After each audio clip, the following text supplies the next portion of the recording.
What's up YouTube? Greg here. Today we are going to be talking about the different examples of the bolt-on wealth strategy. So we're going to be looking at the low tier, mid tier, and the high tier. And I even say that in the video, no matter where you are at, as long as you have some capital, some resources, and some success, the bolt-on wealth strategy can work for you to accelerate your entrepreneurial net worth pretty dramatically in a short period of time.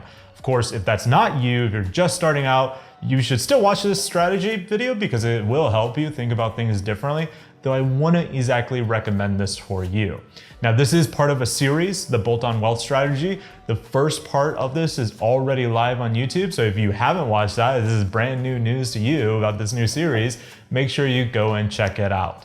Anyhow, because that first video was super long-winded and I am a super long-winded guy, we're about to do a hard transition because I split it into 3 different videos, what was originally supposed to be a 20-minute video. So, hard transition now. Okay, starting at the low end here where it takes the least amount of capital, and you'll see why I said profit is not as important in this strategy, because that's especially true in this spectrum. In fact, this is the one spectrum where the business you buy probably isn't profitable. It's not making really anything at all. But let's go into the example and you'll see why it's still a powerful strategy. So let's say you run a small DTC e-commerce store and you're just starting out and you know you want to get a bunch of SEO traffic, but maybe you're not super good at SEO, or maybe you just don't want to wait because it takes forever to do, right? And it's a lot of work, to be honest, when you can just run some Facebook ads or Google shopping ads and get profit overnight, it feels like, right? Well, if you're good at that, otherwise you might be,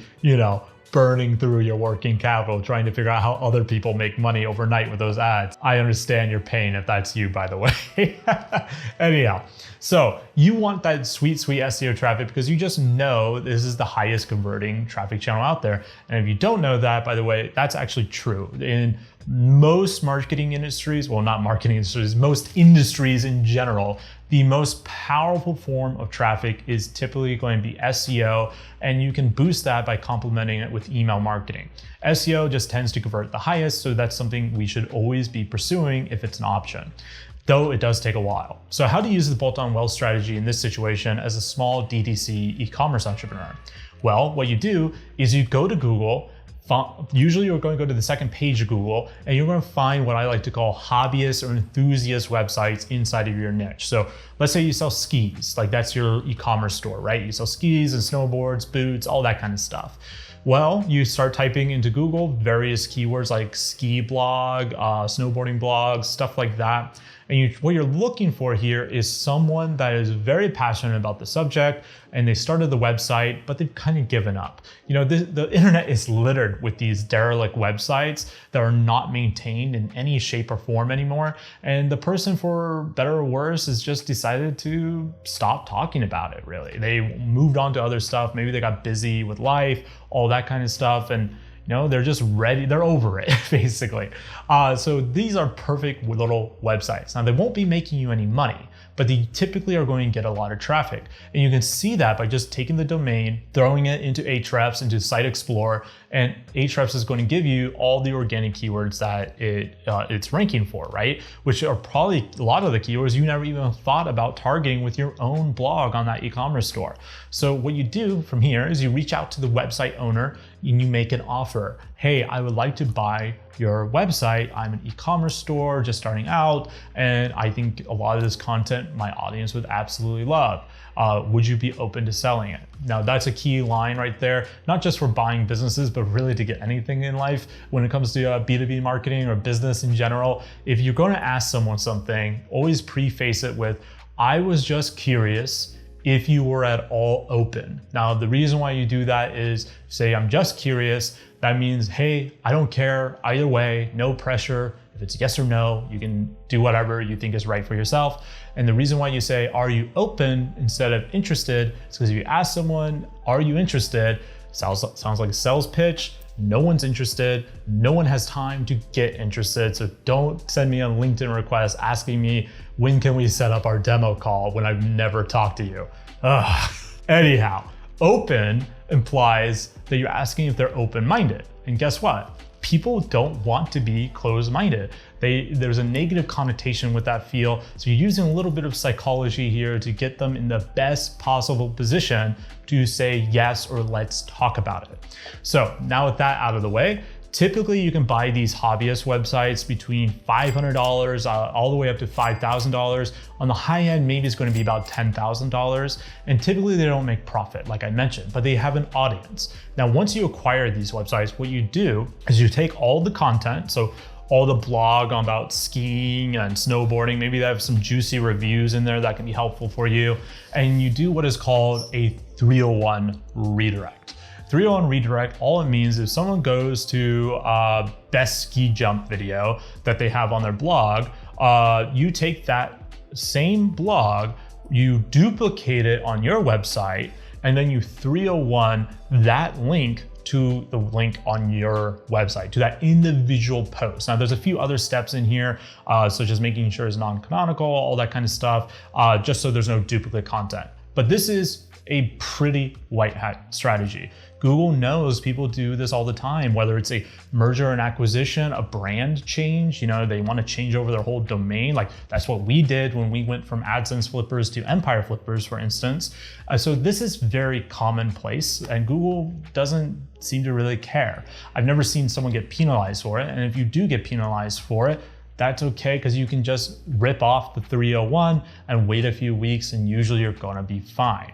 So what you do is you take every relevant piece of content from these sites that you bought, you 301 them to a new piece, which is technically the same piece as long as you can use it. Like if it's a video, you're going to want permission from the person you bought it from. But if it's an article, it's pretty easy to just put that on your website, and they're probably going to be fine with it because you just bought the site. And by buying the site, that means you bought all the content, right? You own the content.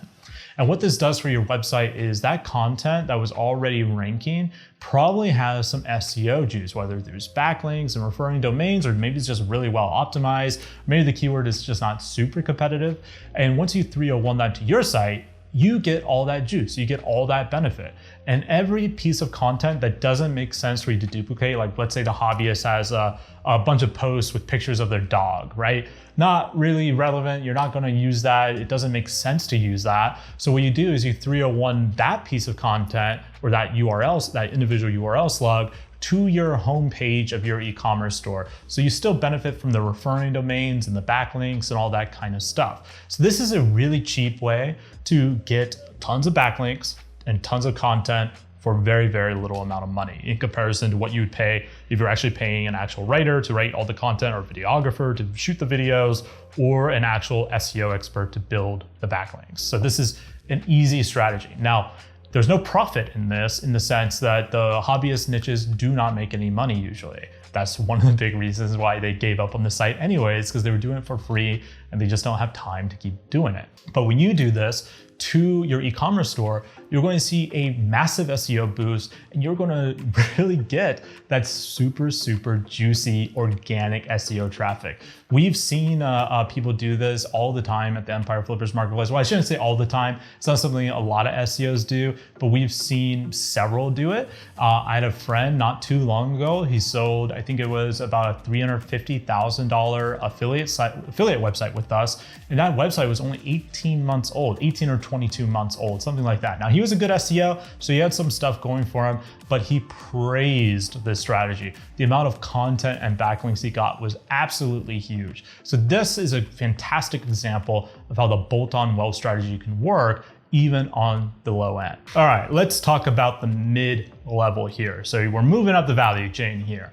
Now you can buy actual websites that do make money. So here we go. Let's say that in this theoretical example, you run a multiple six figures, maybe even a low seven-figure Amazon FBA business. Let's call it $1.8, $1.9 million FBA business. You know one of the best ways to grow your FBA business is by launching new products. What you don't know is what people are really going to want to buy. Yes, there are research tools like Jungle Scout and Helium 10 that can really help you out in a big way, but those are just educated guesses a lot of the time to see what you can really do. And it doesn't really, get rid of your problem of needing external traffic. Most savvy FBA entrepreneurs know if they can drive a bunch of off Amazon traffic to their FBA listing, they can shoot the organic listing way up in Amazon search and benefit from all that sweet organic traffic that Amazon can give. So how do you do this with the bolt-on wealth strategy? Well, it's actually quite simple. So you take a content site. So let's say, let's just keep using skiing because I'm a one example kind of guy when it comes to niches. But let's take a skiing FBA store. You sell skis or snowboard, something like that. You go to a content site that is wildly profitable already. Let's say is a content site ranging in a valuation price between $100,000 all the way up to $800,000 on the very high end of this example. You buy that content site. Now, that content site is already making money between $2,000 to maybe over 10 grand a month in net profit just as an Amazon Associate affiliate. If you're not familiar with Amazon Associates, it's the least amount of any affiliate program in terms of paying their affiliates. I shouldn't say that, there's probably lower, but it's pretty low. The only reason why affiliates still use it, to be honest, is because one, it's easy and simple to set up, and two, Amazon converts like an absolute beast in comparison to most other affiliate programs. And three, there's basically an infinite amount of products. So some people, they have no choice but to use Amazon because there's no real affiliate program set up anywhere else for what they're talking about. But that's besides the point. When you specifically want Amazon sites, not because of the profits, so that's nice, it adds self-sustainability, right? What we talked about earlier, but what you're really wanting is the SEO traffic. So let's say this Amazon site has a bunch of reviews, buying guides on skis and snowboards, product roundups, all that kind of stuff. You can instantly start boosting some of your external traffic by just switching out those product reviews that with the top one to your skis and to your snowboard. Obviously give the honest reason why you think it's better. Don't just say it's better because you want to make money, but actually have something there that teaches the audience why your product is better. So that right there is the simplest part. You can start writing some specific individual product reviews about your skis or snowboard. You can go through the entire archive of content and link back to those individual reviews or the product roundup reviews where you're number one, and you can drive more and more of that SEO traffic to your page to click on your link and go to your FBA product listing. Now that's one way to do it, and that's probably the easiest way to do it. Another strategy here with the same setup is you add what a lot of content sites don't have, which is an email list. Creating an email list with an FBA business is hard. It's difficult. It can be a very frustrating process for a lot of my FBA friends. And when you have a content site, as long as you have good content and good ideas of what you can offer as a lead magnet, like in this case, let's say 7 tips to improve your skiing habit in 7 minutes, whatever. You can start building out an email list with such a little lead magnet that could be a PDF, a checklist, something very simple to create. And over time, this email list will get bigger and bigger and bigger and bigger, where hopefully you've been nurturing that relationship by getting new content, putting them to different buying guides, or just sharing cool videos or product stories about your FBA business. You can also use that email list to launch new products, right? So not only do you get the SEO traffic, but you also get all this email traffic that you basically own that you get to shower your FBA listing with. So that is super, super powerful in of itself. But now we go to the other stage that I was telling you about, where yes, you could use Jungle Scout or Helium 10 to do some product research and figure out what's the next new product you want to launch. Or since you own this pretty big content site inside of your niche, all you have to do is go to your Amazon Associates account, log in, see over the last 30, maybe 90 days of what products you sold, because Amazon will tell you what your affiliate links sold, and you can group them by most to least, right?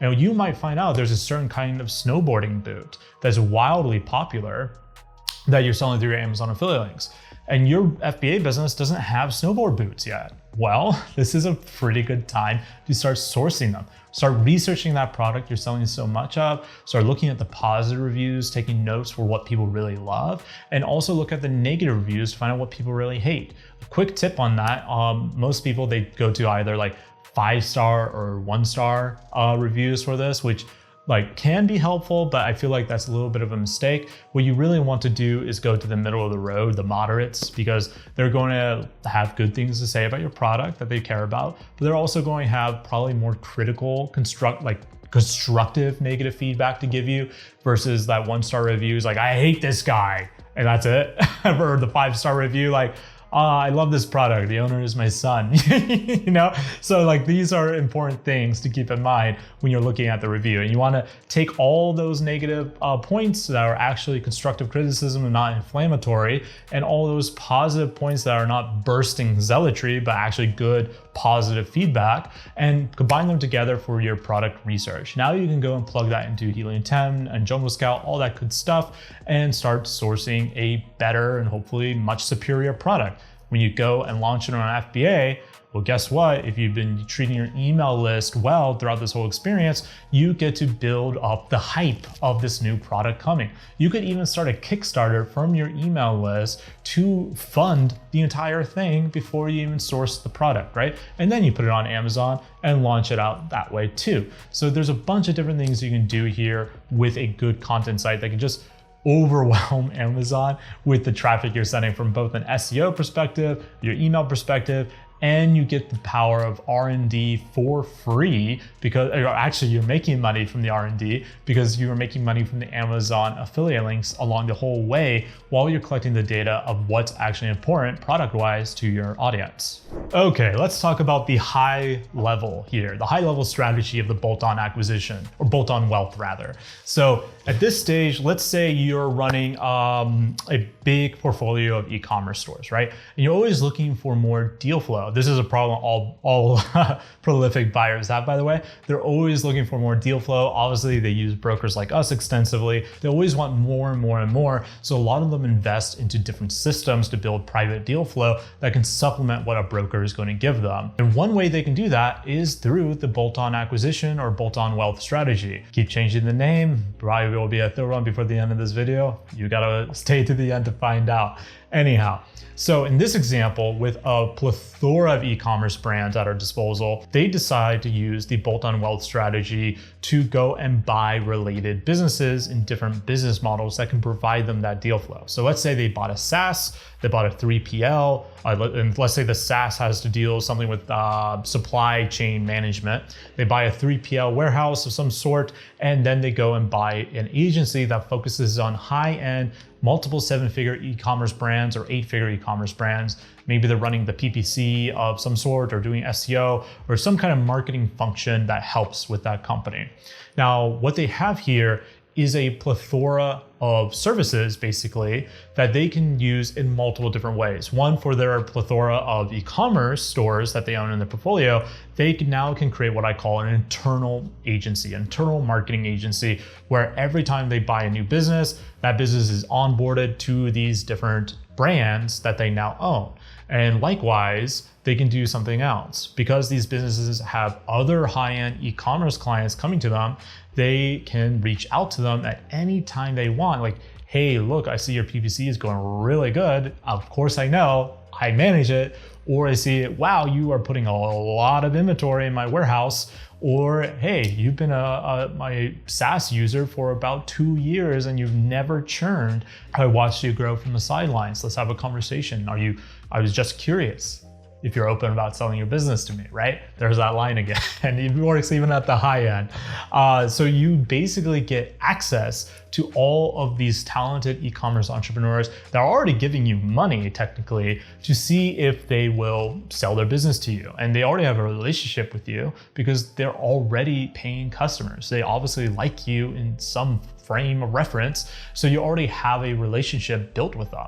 This is extremely, extremely powerful because not only do you create this great internal marketing agency for yourself, but you can also look at getting your clients an amazing exit, one that they're probably going to be comfortable with because again, they already have this relationship with you. And so much about buying and selling businesses is really built on trust. Someone that is doing your 3PL, is like part of the SaaS product that you're in, and doing your marketing as an agency, That's a lot of different trust signals at various segments of the marketplace that gives them confidence you can run their business. And a lot of e-commerce entrepreneurs, they want to exit their business, especially when they get to the 7-figure and even 8-figure range, because a lot of them start off as solopreneurs and they feel like they're kind of slipping on some ice in terms of they don't quite know what to do next, and it freaks them out. So you can come in and kind of be their savior in that sense. So that's how you do it at the high end level. So we gone over the low, the mid, and the high.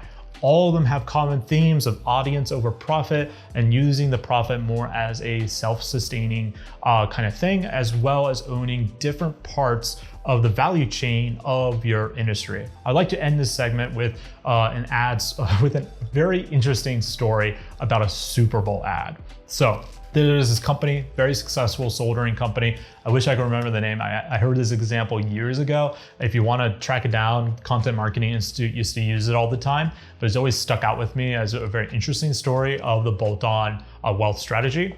So the soldering company basically had enough money to buy a Super Bowl ad, but they chose not to do that for probably pretty obvious reasons. A soldering ad on the Super Bowl would be a weird move from a marketing perspective, probably. So what they instead did was they took that money and they went and bought every single magazine, content site, digital newsletter of any kind related to products or industries where soldering could be sold. And they did this over a period of several months to several years, buying all these businesses that were already self-sustaining, they already have profit, all that good stuff. And at the end of it all, they could choose at any given time, on any day of the year, to click send to an email list that had an audience size bigger than the Super Bowl. That is the power of this. And technically that email is free. They don't pay for every time they send the email. Like, yes, you could argue in terms of unsubscribes and all that kind of stuff could happen. Yes, sure. But in general, sending that email is free. And they were able to create that powerhouse of an audience simply through really smart bolt-on wealth strategies that I just described. What's up, YouTube? I'm back. Future Greg is here to correct the mistakes of past Greg. I hope you enjoyed the video. The next video will be covering all the different costly mistakes that can happen when you use this strategy, because every strategy has pitfalls and risks, and we always need to accept that there's risks with anything we seek to get reward from. So definitely check out that video. It'll be coming out next week from this video most likely. And if you haven't yet done so, please make sure you hit the subscribe button, leave me a like, do everything you can to make me go viral on YouTube, because my analytics will thank you. Talk to you soon. Bye.